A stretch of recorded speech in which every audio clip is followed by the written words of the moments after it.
At ayan nga po tayo ngayon mga kadodong. Nagbubunot po tayo ng kamote dyan. Malaki na daw po yung laman nito mga kadodong.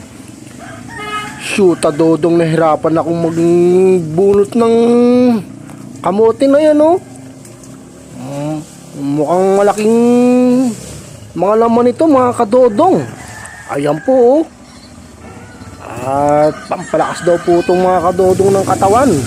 Itong kamuting kahoy natin. Shoot, dodong 7 months na to sa dodong. Kaya ayan, ang lalaki mga kadodong oh. Pinahirapan ako mga kadodong. Ayan, at lulutuin po natin yan mga kadodong. Ayan oh. At para may merienda tayo mamaya mga kadodong. Ayan po. At good morning sa inyong lahat mga kadodong.